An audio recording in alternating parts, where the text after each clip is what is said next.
بہت بڑی ڈیولپمنٹ ہے.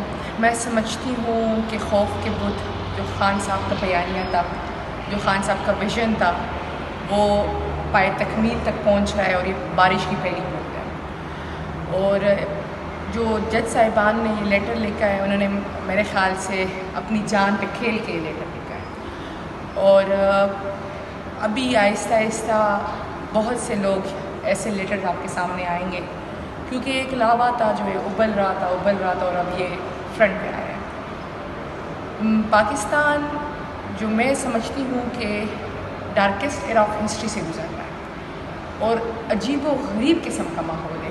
نہ یہاں کوئی آئین ہے، نہ یہاں کوئی قانون ہے. اور میرے خیال سے ان معزز جج صاحبان نے پاکستان کے آئین کے لیے اسٹینڈ لیا ہے، پاکستان کے قانون کے لیے اسٹینڈ لیا ہے. اور یہی ڈیولپمنٹ جاری رہی تو انشاءاللہ بہت جلد پاکستان میں حقیقی آزادی ہوگی. یہ بتا دیجیے گا کہ پیپلز پارٹی والوں نے کل پریس کانفرنس کی، انہوں نے یہ الزام آپ پر لگایا کہ KPK میں فارورڈ بلاک بننے جا رہا ہے اور KPK کو جو ہے اپنے 5 سال کو جو ہے وہ پورا نہیں کر سکتی دور جو ہے. کیا کہیں گے سوال؟ اب وہ کہتے ہیں نا کہ ہزاروں خواہش ایسی کہ ہر خواہش پہ دم نکلے. پیپلز پارٹی سمجھتی ہے کہ وہ اپنا گورنر لائیں گے اور جس سے KPK کو کنٹرول کریں گے. KPK کنٹرول ہونے والا نہیں ہے. اگر ہوتا تو 8 فروری کو ہو جاتا. پاکستان تحریک انصاف نے KPK میں تھرو آؤٹ سویپ کیا ہے. عوام نے اپنا مینڈیٹ دیا ہے اور خیبر پختونخوا کی عوام اپنے مینڈیٹ کی حفاظت کرنا چاہتی ہے. یہ بتا دیجیے کہ خان صاحب کی رہائی کب تک ممکن ہے؟ سائبر کی سماعت بھی ہو رہی ہے، ہم دیکھ رہے ہیں سست روی کا بھی شکار ہے. کیا لگتا ہے کب تک جو ہے؟ دیکھیں، میں تو اسٹارٹ سے ہی کہتی ہوں کہ یہ کوئی لیگل کیسز ہیں نہیں، یہ پولیٹیکل کیسز ہیں. اور جس دن یہ لیگل کیسز سمجھ کے ان کو میرٹ پہ سنا جائے گا تو ایک ہی دن میں ضمانت ہو سکتی ہے. لیکن چونکہ ان کے پیچھے پولیٹیکل ایجنڈاز ہیں اور سمجھتے ہیں کہ اس طریقے سے وہ شاید خان صاحب کو جھکا لیں گے، توڑ لیں گے، تو یہ ان کی غلط فہمی ہے. ہر گزرتے دن کے ساتھ وہ جیل میں اور خطرناک ہوتے جا رہے ہیں اور مضبوط ہوتے جا رہے ہیں. اور اگر یہ پاکستان کو اس دلدل سے نکالنا چاہتے ہیں تو میرے خیال سے ان کو میرٹ پہ فیصلے کرنے چاہیے. آخر میں یہ بتا دیجیے کہ اسلام آباد ہائی کورٹ نے آج آپ کو جلسے کی اجازت دی ہے. 6 اپریل کو PTI جلسہ کرنے جا رہی ہے پریڈ گراؤنڈ میں.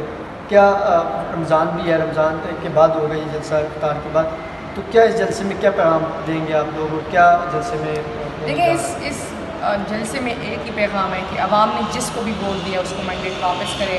یہ جو مینڈیٹ چوری کر کے جن لوگوں کو مسلط کیا گیا ہے، اس سے اور کچھ نہیں ہوگا. آپ پاکستان تو آلریڈی دلدل میں ہیں، آپ اس کو مزید دلدل میں لے کے جا رہے ہیں. لیکن عوام کا جو مینڈیٹ ہے وہ واپس کریں اور آگے لے کے جائیں. اگر آپ کو یہ خوش فہمی ہے اور کسی کو یہ خوش فہمی ہے یا غلط فہمی ہے کہ عوام کے چوری شدہ مینڈیٹ پہ ہم چھپ کر جائیں گے، تو ہم نے 2014 میں صرف کچھ حلقوں پہ بات شروع ہوئی ہے اور آج وہ پاکستان کے تمام حلقوں پہ وہ بات چل رہی ہے.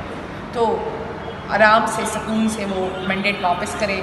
کرسی پہ تو ہم انہیں بیٹھنے نہیں دیں گے. ہند پرویز بٹ صاحبہ نے ایک ٹویٹ کیا ہے عمران صاحب کو الیکشن کی اجازت ملی ہے سینٹ میں، تو وہ الیکشن اب لڑ سکتے ہیں. انہوں نے کہا ہے کہ 9 مئی کے جتنے بھی اہم کردار ہیں ان کو الیکشن کی اجازت مل رہی ہے، ان کو جلسوں کی اجازت مل رہی ہے. یہ بہت بڑا ان کو نہیں ملنی چاہیے تھی، ان کو سزا ملنی چاہیے. دیکھیں، جو 9 مئی والی بات ہے تو ہم پہلے بھی کہتے تھے، اب بھی کہتے ہیں کہ جی آزاد اس کی انکوائری کرائیں، پتہ کرائیں کہ کس کو جس سے زیادہ فائدہ پہنچائیں، تو وہی انہوں نے 9 مئی کرایا ہے.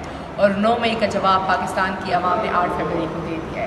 تو ہم 8 فروری والے لوگ ہیں اور یہ اتنا ڈر رہے ہیں کہ ان کو پتہ ہے کہ پاکستان کی عوام عمران خان کے ساتھ ہے، پاکستان کی تحریک انصاف کے ساتھ ہے اور پاکستان کی عوام ہر حال میں اپنا حق لے گی. بہت شکریہ. Thank you.